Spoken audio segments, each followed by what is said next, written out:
अस्सलाम वालेकुम नाज़रीन, आज मैं आपके साथ अपनी एक बीफ की रेसिपी शेयर कर रही हूँ जिसका नाम है पसंदे। ये बहुत ही मज़ेदार और टेस्टी बनेगा। चले हम इसे बनाना स्टार्ट करते हैं। ये मैंने एक बाउल ले लिया है। इसमें मैं तकरीबन 1 किलो मैं बीफ इसमें ऐड करूँगी। और ये जो बीफ की जो मैंने पीसेस हैं वो काफ़ी चौड़े हैं, स्टेक्स की टाइप के, लेकिन स्टेक थोड़ा मोटा होता है। तो ये जो है बिल्कुल मैंने इसे पतला किया हुआ है। इसके पतला ही आपने स्लाइसेस बनाने हैं। और इसको देखिए, मैं आपको दिखा रही हूँ कि इसे थोड़ा सा कूटना है आपको। इसके जो एजेस हैं उसको पतला करना है आपने, उसको किसी हैमर से या किसी चीज़ से इसे कूटना है और इसके एजेस को पतला करना है। अब मैं इसमें जो है 1 कप मैं इसमें योगर्ट फेंट के ऐड करूँगी। सबसे पहले हम जो है पसंदे को मैरिनेट करके रखेंगे। इसमें 1 कप मैंने योगर्ट ऐड किया है। आप इसको जो है ओवरनाइट भी कर सकते हैं, हाफ आवर्स कर लें, बस इसको अच्छी तरह से मैरिनेट होना है। अब मैं इसमें 1.5 टीस्पून मैं इसमें सॉल्ट ऐड कर लूँगी। आप अपने टेस्ट के मुताबिक कर लीजिएगा, लेकिन 1.5 टीस्पून बिल्कुल बैलेंस है 1 किलो में। अब मैं इसमें 1 टीस्पून मैं रेड चिली ऐड करूँगी, red chilli powder. Half teaspoon मैं इसमें धनिया पाउडर ऐड करूँगी।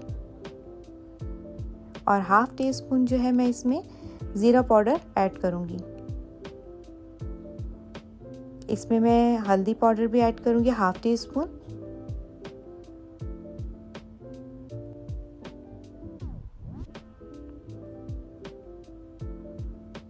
इसमें मैं 1 टीस्पून गरम मसाला ऐड कर रही हूँ।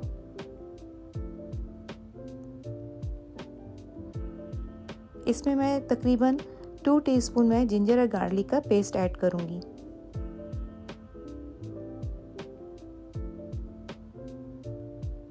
और मैं इसमें तकरीबन 2 टेबल स्पून मैं कुकिंग ऑयल इसमें ऐड कर रही हूँ। इसमें आप तकरीबन 1 लेमन का पूरा जूस आप इसे ऐड कीजिएगा। छोटा लेमन ले लीजिएगा, उसका आपने अच्छी तरह से इसका जो है जूस इसमें ऐड करना है। अगर लेमन नहीं है तो आप सिरका कर सकते हैं।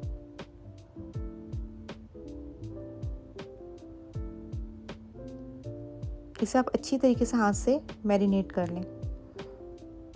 सब चीज़ों को अच्छी तरह से मिक्स कर लीजिएगा। ये हाफ आवर्स के लिए आप रख लें। आप ज़्यादा भी रख सकते हैं, कोई मसला नहीं है। जितना ज़्यादा रखेंगे मैरिनेट होगा उतना ही ये टेस्टी बनता है और जूसी और टेंडर होता है ये।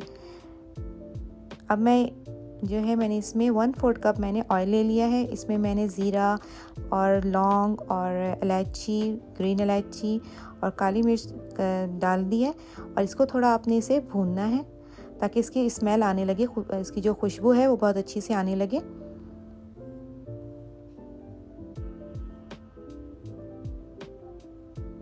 देखिए तेल भी गर्म हो गया और इसकी तकरीबन जो है खुशबू बहुत अच्छी आ रही है।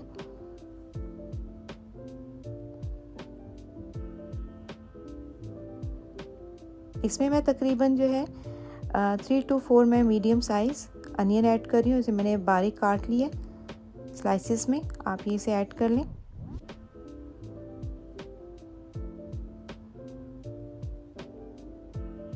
इसे अच्छी तरीके से आप हिला लें। अभी बकरा ईद भी आने वाली है, तो इसमें ये पसंदे जो है आपका बहुत अच्छा बनेगा डिश। आप इसे बनाइए, लेकिन उसमें पानी आप ऐड नहीं कीजिएगा बिल्कुल भी कुर्बानी वाले गोश्त में, क्योंकि उसका अपना ही पानी बहुत निकलता है और वो जल्दी भी गल जाता है। इसमें आपने 1 टीस्पून में नमक डाल रही हूँ, इसलिए डाल रही हूँ कि ताकि ये प्याज जो है वो जल्दी ब्राउन हो जाए, क्योंकि अमूमन जो प्याज बहुत ज़्यादा टाइम लेता है तो इससे जो है वो जल्दी ब्राउन हो जाता है। और मैं इसमें जो है प्याज ज़्यादा ब्राउन नहीं करूँगी। अगर मैं ज़्यादा ब्राउन करूँगी, क्योंकि ये बीफ है, तो ये इसका रंग जो है बहुत काला सा और डार्क कलर आ जाएगा, तो वो देखने में भी अच्छा नहीं लगेगा, उसके लुक बिल्कुल अच्छा नहीं आएगा। तो आप इसको लाइट ब्राउन ही कीजिएगा। इसमें मैं अब तकरीबन 2 टेबल स्पून में जिंजर और गार्लिक का पेस्ट ऐड करूँगी।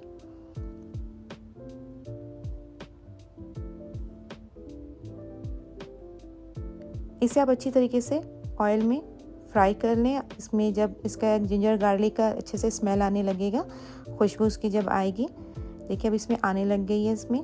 तो अब इसमें जो आपने जो मैरिनेशन किया हुआ जो आपने है मैरिनेट करके जो बीफ आपने पसंदे रखे थे बीफ के, अब ये सारे कुछ आप इसमें ऐड कर दीजिएगा। देखिए काफ़ी अच्छी तरीके से ये मैरिनेट हो चुका है और भी आपने इसे अच्छी तरह से तेल में भूनना है जब तक कि ये इसका अच्छी तरह से इसका पानी ना खुश्क हो जाए। और आपने अच्छी तरह से भूनना है, अगर भूनेंगी नहीं तो गोश्त के एक अजीब सी एक स्मेल आती है जो वो आने लगेगी। गोश्त को हमेशा भूनना चाहिए, भून के फिर आप उसे पानी ऐड करके फिर आप उसे गलाएं, चाहे आप बकरे का कर रहे हैं या चाहे आप बीफ कर रहे हैं, लेकिन इनको लाजमी आपने भूनना है। और अगर लहसुन अदरक का पेस्ट भी ज़्यादा डालेंगे तब भी इसकी स्मेल नहीं आएगी। अब मैंने जिसमें जो मसाला था उसमें मैंने थोड़ा पानी ऐड करके इसमें डाल रही हूँ। इसमें तकरीबन मैं 2 कप में पानी ऐड करूँगी ताकि गलने के लिए। ये 2 कप मैं ऐड कर रही हूँ और इसमें आप तकरीबन इस तरह इतना पानी डालिएगा कि आपका जो बीफ है वो अच्छी तरह से उसमें डूब जाए, पानी थोड़ा नज़र भी आने लगे। बहुत ज़्यादा नहीं पानी डालिएगा कि उसे सुखाने में बहुत प्रॉब्लम हो, तो आप इतना ही पानी डालें कि थोड़ा सा नज़र भी आ रहा है और पानी भी हो। अगर पानी ज़्यादा भी हो जाए तो आप ड्राई कर सकते हैं, लेकिन कम हो जाएगा तो वो जल जाएगा।